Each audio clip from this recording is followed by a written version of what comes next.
Odisha digital media association Ganjam जिला शाखार सभ्य माने आज ता 20/7/2025 रविवार दिन ब्रह्मपुर नीलकंठ नगर श्मशान निकट में वृक्षरोपण कार्यक्रम करा। गंजाम शाखार सभापति कृष्णचंद्र पाल, संपादक संजय कुमार दास, उपदेष्टा ज्योतिरंजन दास, ऋषिकेश पंडा, राकेश पात्र, आदित्य साहू, सीताकांत पात्र, सुकन कुमार दास, सुनील सामंतरा, प्रमोद कुमार साहू, प्रशांत कुमार साहू, नृसियानंद पाढ़ी, लोकनाथ राउल, हिमांश कुमार पाढ़ी, सुरेंद्र बेहेरा, बुलू पाढ़ी, शिवशंकर सावत, के भगवान दास, राजेंद्र कुमार पंडित, जगन्नाथ पंडा, बालकृष्ण साहू, शंकर साहू प्रमुख उपस्थित रही वृक्षरोपण कार्यक्रम में सहयोग करथिले। ब्रह्मपुर आदित्य साहू का रिपोर्ट, आम ओडिशा खबर। आज जो डिजिटल मीडिया एसोसिएशन तरफ जो समस्ते आसी गछ लगे बहुत बढ़िया काम कले, महत्वपूर्ण कार्य। मुझे गोटे कथा कहबी, आजिका डेट जो प्लॉटिंग रियल इस्टेट बिल्डर्स माध्यम जो बहाना जो ग्लोबल वार्मिंग जो बढ़ई चली केमती कम करूँ, जहाद्वारा आगू आम भले रही पारे। अदरवाइज आप चिंता करेंगे भविष्य कथा, तो आसतु समस्ते मिलमिशि समस्ते जब गोटे गोटे गछ लगेगा टे जत्नवान करेंगे, भविष्य आम उज्जवल। अच्छा, आमर जो साधारण जनता को कौन कहे केमती गछ को बंचाई रखा कौन कहे?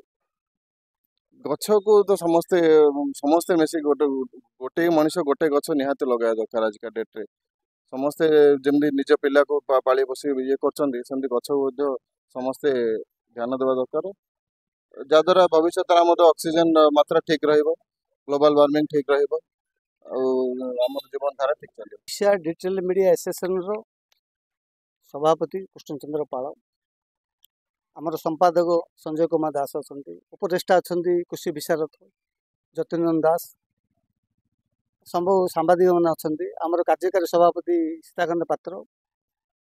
आज आम रंधारे भी गछ लगे, बर्तमान सेकेंड पोजिशन आम रखिलु नीलकंठेश्वर मशाणी सामने आम गछ लगे। देखु गछ आमर जीवन, गछटी आमर अम्लजान, गछ द्वारा आम बंचीचु। गछटी कि नष्ट न करिबा, गछ को कि लगे प्रत्येक लोक गछटी लगे जीवन कि बंचापी चेष्टा करिया।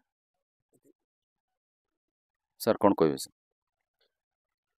देखु ओडिशा डिजिटल मीडिया तरफ आज जो वृक्षरोपण कार्यक्रम आरंभ कर आमर भारत राजधानी जो दिल्ली कहुच्छी, सेठी आज देखुं लोके निश्वास नापी भी असुविधार सम्मुखीन होती, जेहेतु पर्यावरण बिना वृक्ष बहुत माने कष्टसाध्य हो लोकों, तेणुक समस्या आगामी दिन जमी न उपजे से आम गोटे छोटिया प्रयास करूँ।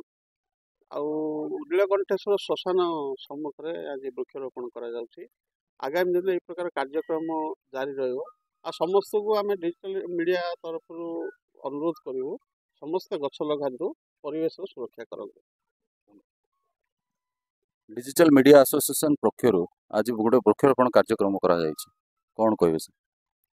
मु Sanjay Kumar Das, Odisha digital media association संपादक। विभिन्न समय रे ओडिशा डिजिटल मीडिया एसोसिएशन पक्षर विभिन्न उन्नयनमूलक पदक्षेप नि परिप्रेक्षी में आज नीलकंठेश्वर श्मशान ठारे वृक्षरोपण कार्यक्रम अनुष्ठित होता। एसोसिएशन समस्त मेंबर और किसी वरिष्ठ सांबादिक उपदेष्टा आमको सहयोग करते। महत्व कार्यक्रम रे जो आज समस्त जगदे सहयोग करते, मु समस्त को धन्यवाद ज्ञापन कर। अच्छा, बहुत जगह गछ काटी दि जाउछि, आमे जनसाधारण केमिति सचेतन करबा जे गछटी के केमिति बंचाई रखि परिबा? समस्त को मु मो तरफ निवेदन करुछि, गछटी के न काटी जंगल नष्ट न करी वृक्षटी के केमिति बंचाई हबो से दिगरे पदक्षेप नवा पाई बोली मु समस्त को मीडिया माध्यम रे अनुरोध करुछि।